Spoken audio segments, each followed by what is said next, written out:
जय हिंद भैया। एग्जाम जलसा में आप सबों को दिल की असीम गहराई से स्वागत है। आप सुने हैं विजय कुमार को।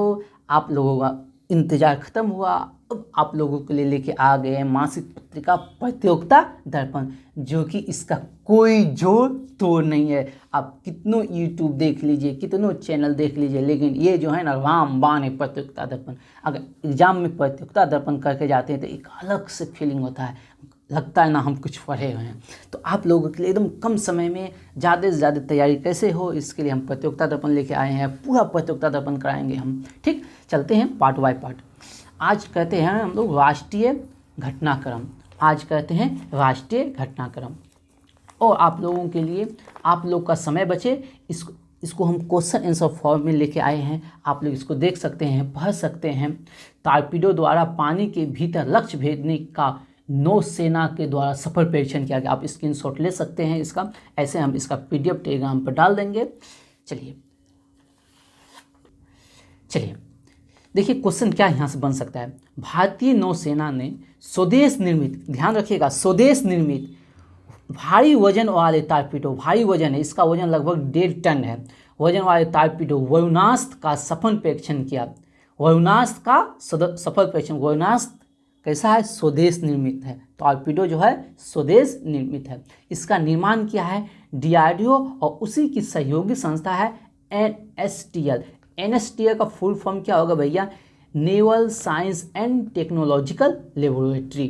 ठीक, ये डीआरडीओ की सहयोगी संस्था है। अब बातें कर रहे हैं डीआरडीओ का, तो डीआरडीओ का फुल फॉर्म होता है भैया रक्षा अनुसंधान एवं विकास संगठन, जिसकी स्थापना 1958 में हुआ था, और इसके वर्तमान अध्यक्ष है समीर वी कामत। और इससे ज़्यादा यहाँ से क्वेश्चन नहीं आने की संभावना है, इसलिए आगे बढ़ते हैं भैया। और आपको पढ़ना है तो यहाँ डिटेल पढ़ सकते हैं। चलते हैं, स्टार्ट करते हैं। अगला क्वेश्चन है, ओडिशा में बालासोर में भीषण रेल दुर्घटना। यहाँ से ज़्यादा क्वेश्चन आने की संभावना कम है। अगर पूछेगा ही तो पूछ सकता है रेल दुर्घटना कहाँ हुआ था, तो बालासोर, उड़ीसा के बालासोर में। और इससे और अधिक क्वेश्चन पूछेगा तो कौन कौन ट्रेन टकराया था, शालीमार चेन्नई सेंट्रल कोरोमंडल एक्सप्रेस और बेंगलुरु हावड़ा सुपरफास्ट एक्सप्रेस, और इसके साथ और एक मालगाड़ी था। चलिए, और यहाँ से ज़्यादा क्वेश्चन नहीं पूछेगा। नेक्स्ट क्वेश्चन है, उच्च शैक्षणिक संस्थान की शिक्षा मंत्रालय की अखिल भारतीय रैंकिंग जारी हुआ है। अब यहाँ से क्या इंपॉर्टेंट क्वेश्चन आ सकता है, हम देख लेते हैं भैया। देखिए, पहला क्वेश्चन ये पूछ सकता है, नेशनल इंस्टीट्यूट रैंकिंग फ्रेमवर्क, ये रैंकिंग कौन जारी किया है, रैंकिंग मंत्रालय के नेशनल इंस्टीट्यूट फ्रेमवर्क द्वारा, national institute ranking framework NIRF के तहत। ये कितने श्रेणियों में दिया गया है, 13 विभिन्न श्रेणियों में। ये क्या है, विश्वविद्यालय हो गया, महाविद्यालय, अनुसंधान संस्थान, ओवरऑल, इंजीनियरिंग, प्रबंधन, शोध, फार्मेसी, मेडिकल, दंत, वास्तुकला, ये सब विभिन्न क्षेत्र है। और यहाँ से और एक क्वेश्चन पूछने की संभावना हो सकता है, ये कितने मानकों पर आधारित है, 5 विभिन्न मानक पे आधारित है। कितने मानक पे है, 5। वो पांचों मानक क्या है आप यहाँ से देख सकते हैं, लेकिन इसकी पूछने की संभावना कम है कौन कौन मानक है, बस पूछ सकता है कितने मानकों पे। आगे बढ़ते हैं, और इसमें जो इम्पोर्टेंट क्वेश्चन है अब क्या है, अब देखिए ओवरऑल कैटेगरी में, ओवरऑल यानी पूरे ऑल ओवर क्षेत्र में जो टॉप पे रहा है IIT मद्रास। ओवरऑल कैटेगरी में 10 सर्वश्रेष्ठ संस्थान, लेकिन हमको याद रखना है टॉप वाला। टॉप में कौन है, और ओवरऑल में, ऑल ओवर में टॉप पे कौन है, ये है IIT मद्रास। और यूनिवर्सिटी में टॉप पे कौन है, Indian institute of science Bengaluru, IISC, Indian institute of science Bengaluru. Top विश्वविद्यालय हो गया Indian institute of science Bengaluru, IISC, ठीक ना, टॉप विश्वविद्यालय हो गया। और ऑल ओवर में हो गया टॉप पर IIT मद्रास। चलिए आगे बढ़ते हैं।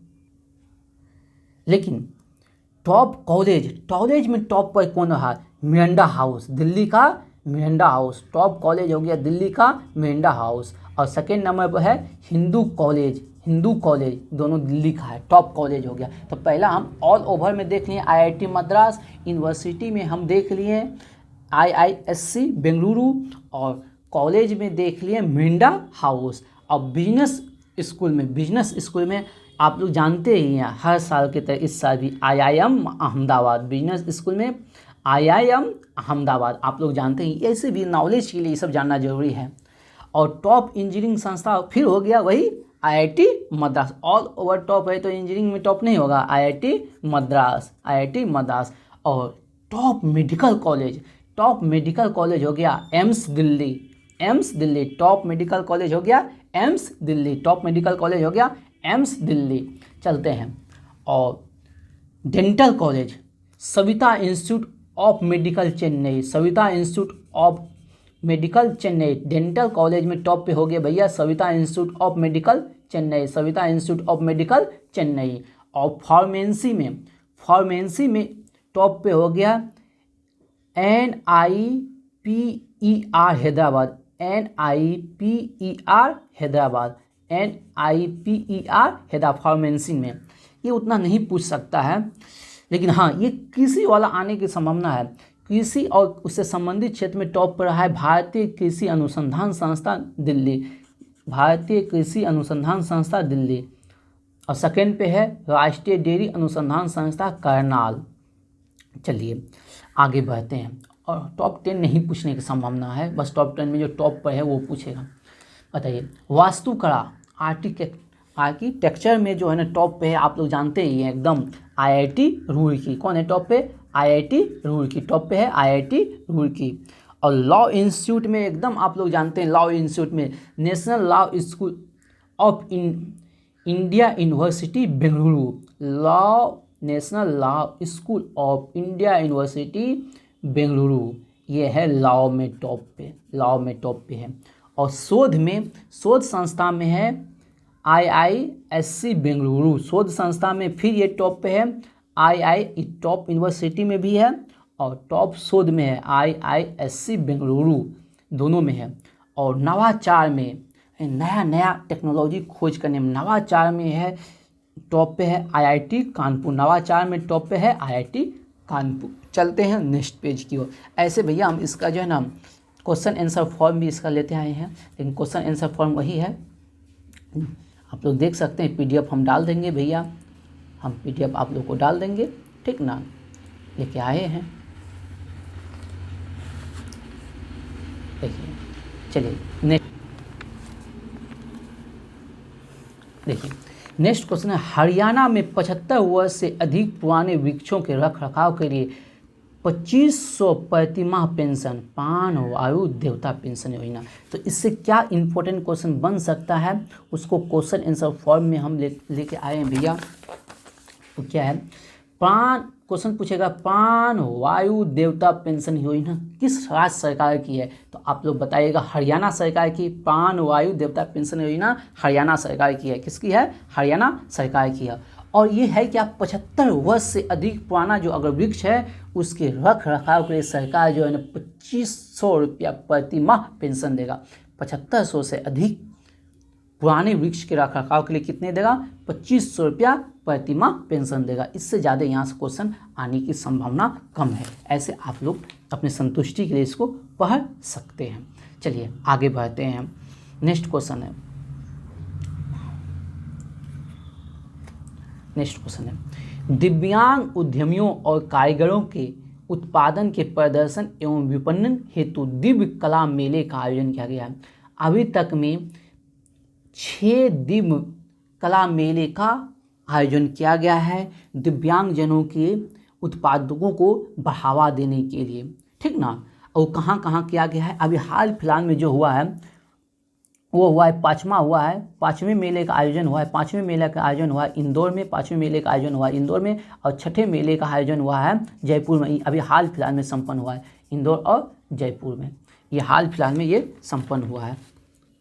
5वें मेले का आयोजन हुआ है इंदौर में और 6ठे का हुआ है जयपुर में। और इससे अगर क्वेश्चन कैसे पूछेगा? क्वेश्चन पूछेगा दिव्य कला मेले का आयोजन कौन किया है? तो सामाजिक न्याय अधिकारिता मंत्रालय द्वारा, उस ठीक सामाजिक न्याय अधिकारिता मंत्रालय के द्वारा, ठीक ना।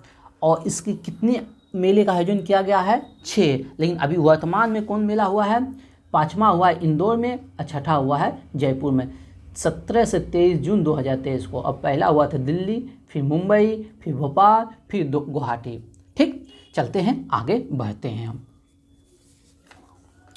और इसमें और एक चीज़ देख सकते हैं आप लोग, सामाजिक न्याय अधिकारिता मंत्रालय की दिव्यांग जन सशक्तिकरण विभाग की योजना है। दिव्यांग जन उसी के अंतर्गत विभाग है, दिव्यांग जन सशक्तिकरण विभाग की योजना है। चलते हैं, स्टार्ट करते हैं आगे।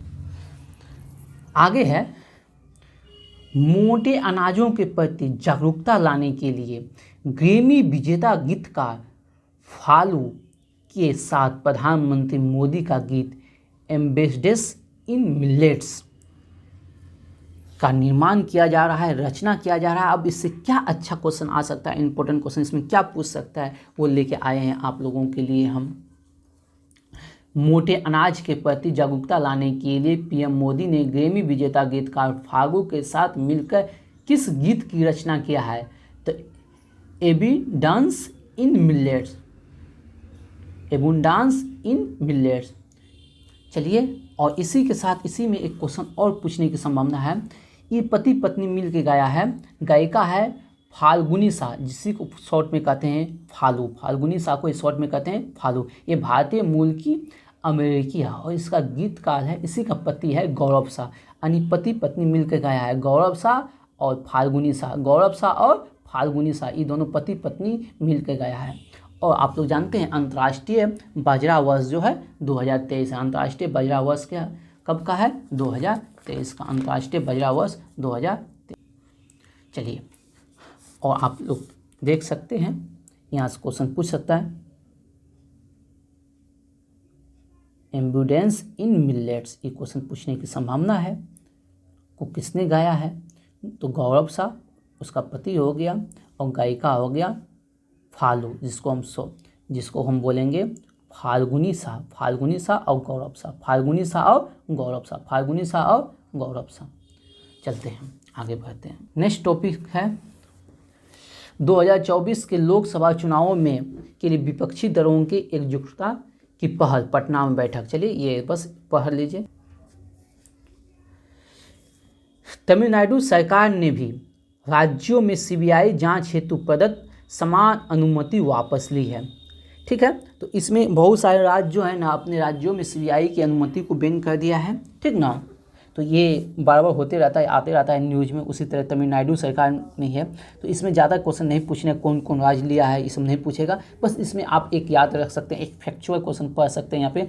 सीबीआई का गठन दिल्ली के विशेष पुलिस स्थापना अधिनियम के द्वारा 1946 में हुआ है। तो सीबीआई का गठन जो हुआ है 1946 में, और दिल्ली का गठन दिल्ली विशेष पुलिस स्थापना अधिनियम, दिल्ली विशेष पुलिस स्थापना अधिनियम के तहत हुआ है। दिल्ली विशेष पुलिस स्थापना अधिनियम के तहत हुआ है, ये ध्यान में रखिएगा।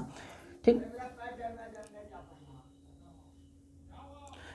10वां तमिलनाडु जो ऐसी स्वीकृति वापस लेने वाला देश का 10वां राज्य बन गया। अब 10 राज्य का नाम थोड़ी याद रखना है कौन कौन लिया है, बस आप न्यूज के लिए आप इसको पढ़ लीजिए। ठीक, और इसका हम PDF डाल देंगे, और आपको लगे कुछ हमको पढ़ना है तो आप पढ़ सकते हैं एग्जाम चलिए सेट ग्रुप में। चलिए, नेक्स्ट क्वेश्चन है जो कि अच्छा क्वेश्चन है। ये क्वेश्चन इसका न्यूज आगे आएगा डिटेल से, लेकिन हम देख लेते हैं। उच्च स्तरीय अनुसंधान एवं विकास के लिए राष्ट्रीय अनुसंधान फाउंडेशन की स्थापना हेतु विधेयक। ठीक ना, तो इसमें क्या है, राष्ट्रीय अनुसंधान संस्थान नेशनल रिसर्च फाउंडेशन NRF की स्थापना का सरकार का इरादा है। इसके लिए राष्ट्रीय अनुसंधान संस्थान विधेयक 2023 संसद के आगामी सत्र में लाया जाएगा। अभी लाया नहीं है, लाया जाएगा तो उस समय न्यूज बनेगा और उसको हम लोग पढ़ेंगे। अभी फिलहाल देख लेते हैं, आगे बढ़ते हैं। इसी में क्या क्या है क्वेश्चन जो इम्पोर्टेंट। प्रधानमंत्री स्वयं NRF के गवर्निंग बोर्ड के पदेन अध्यक्ष होंगे। तो एक क्वेश्चन हम लोग के लिए बढ़ गया। ठीक ना, तो तो ये NRF का पदेन अध्यक्ष कौन होगा? पदेन जो उस पद पर बैठेगा वो होगा। पदेन अध्यक्ष होगा हमारे प्रधानमंत्री। और केंद्रीय विज्ञान प्रौद्योगिकी मंत्री तथा केंद्रीय शिक्षा मंत्री पदेन उपाध्यक्ष हो गए। तो पदेन अध्यक्ष हो गया हमारे प्रधानमंत्री और उपाध्यक्ष हो गया केंद्रीय विज्ञान प्रौद्योगिकी मंत्री तथा केंद्रीय शिक्षा मंत्री उपाध्यक्ष हो गया। और NRF का कामकाज भारत के प्रधान वैज्ञानिक सलाहकार की अध्यक्षता में एक कार्यकारिणी परिषद की प्रशासन किया जाएगा। तो इसको आएगा, इसका न्यूज पूरा डिटेल आएगा बाद में, तो हम लोग देखेंगे उस समय पढ़ेंगे और पूरा डिटेल से। विश्व के शीर्ष 1500 उच्च शैक्षणिक संस्थानों में भारत के 45 संस्थान QS रैंकिंग 2024 जारी। आप लोग जानते हैं QS रैंकिंग जो है ना इम्पोर्टेंट रैंकिंग है, आप लोग अच्छी तरह जानते हैं, इससे क्वेश्चन पूछेगा। तो इसमें शीर्ष पे कौन सा देश है तो उसको हम